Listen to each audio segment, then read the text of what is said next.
Hello दोस्तों, आज हम लेकर आए हैं आपके लिए शेयर मार्केट का एक नया टॉपिक।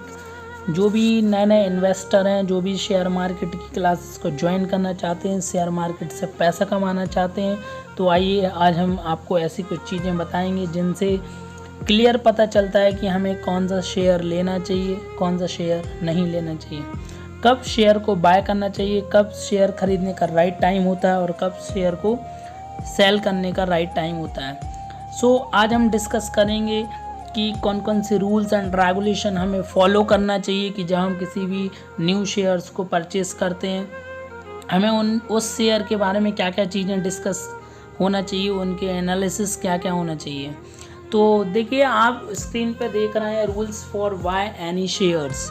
इसका मतलब है जब हम कोई भी शेयर्स को परचेस करते हैं तो हमें किन किन चीज़ों का ध्यान रखना ज़रूरी है।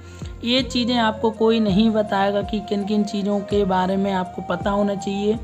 और ऑपरेटर्स होते हैं और जो कोई यूट्यूब्स के पब्लिशर्स होते हैं, वो जो शेयर्स परचेस करते हैं उसी के बारे में ज़्यादा बताते हैं। आज मैं आपको उसका बेसिक फंडामेंटल बता रहा हूँ कि कौन से शेयर्स को आपको उस प्रॉपर टाइम पे कब परचेस करना चाहिए, कब नहीं। पहला रूल्स होता है फंडामेंटल्स ऑफ कंपनीज। तो सबसे पहले हमें पता होना चाहिए कि कंपनी का फंडामेंटल्स क्या है, कि मीन्स उस करती क्या है कंपनीज के फंडामेंटल का मतलब है कंपनीज कौन कौन से प्रोडक्ट बनाती है, उसके हिसाब से मार्केट में डिमांड है या नहीं, और कंपनीज आने वाले जो फ्यूचर है उसमें कितना अपने आप को डेवलप कर सकती है, कितना ग्रो कर सकती है। फॉर एग्जाम्पल हम अडानी पावर की बात करते हैं तो आने वाला जो टाइम है वो पूरा पावर सेक्टर पर डिपेंड्स होने वाला है। तो वर्ल्ड के दो टॉप पिक्स या फिर इंडिया मार्केट के two top picks, that is Tata power and Adani power. Adani power आप देख रहे हो डे बाय डे इंक्रीज हो रहा है और उसके फंडामेंटल्स बहुत ही शानदार है। इसके कारण मैं टाटा पावर और अडानी पावर में से केवल एक ही शेयर्स को परचेस करूँगा, अडानी पावर।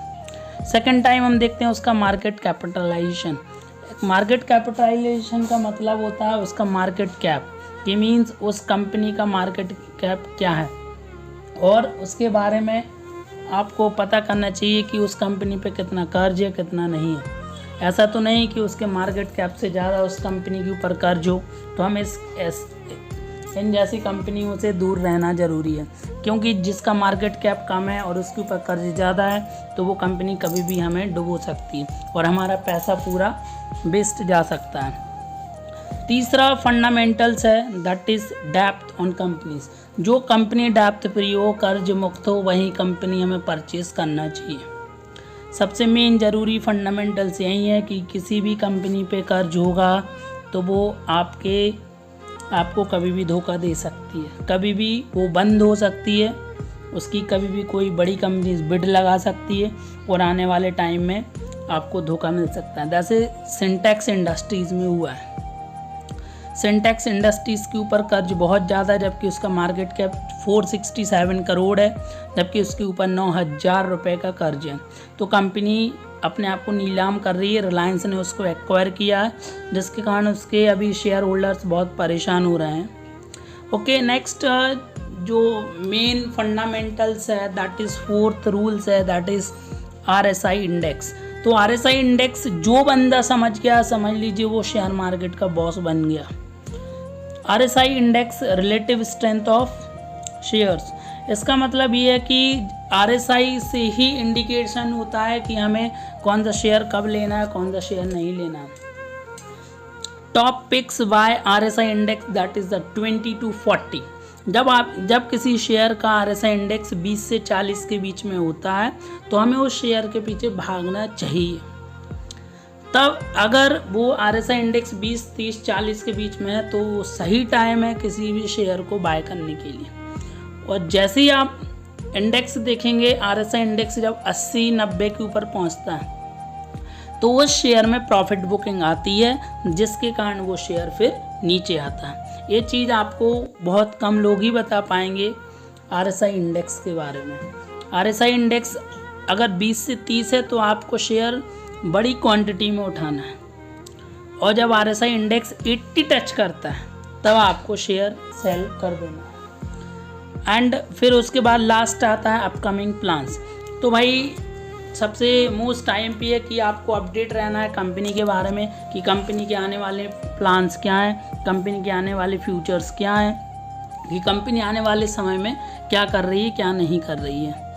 अगर कंपनी के आने वाले जो प्लान्स हैं वो बहुत शानदार हैं, उसके क्वार्टर रिजल्ट बहुत अच्छे आने वाले हैं, तो अगर क्वार्टर रिजल्ट अच्छा आएगा वो कब आएगा, जब कंपनी के अच्छे प्रॉफिट होगा, कंपनी का सेल्स बढ़ेगा, कंपनी का मार्केट कैप बढ़ेगा। तो ये सारी चीज़ें डिपेंड्स करती हैं कंपनी के आने वाले अपकमिंग प्लान्स से। जैसे फॉर एग्जांपल BCG, तो BCG डे बाय डे एक एडटेक सेक्टर की कंपनी है जो बहुत शानदार तरीके से अपने आप को डेवलप कर रही है। उसका जो आउटलुक आया है 2022 और 2023 का वो बहुत शानदार है। आपको अभी BCG का प्राइस विदाउट बोनस देखा जाए तो 160-170 है, उसका ऑल टाइम हाई 204 है। वो कभी भी इसी वीक में आपको 204 क्रॉस करके दिखाएगी। दैट मीन्स 130 का क्रॉसिंग लेवल देखने जरूर मिलेगा इसी वीक में। और ASM लिस्ट देखना है आपको। जब किसी शेयर में अननेसेसरी अपर सर्किट लगते हैं और लोअर सर्किट लगते हैं तो समझ लीजिए उस शेयर में ऑपरेटर्स गेम खेल रहे हैं। तो आप इतना समझिए एंड आगे की बातें मैं अगले नेक्स्ट वीडियो में बताऊंगा। And thank you so much.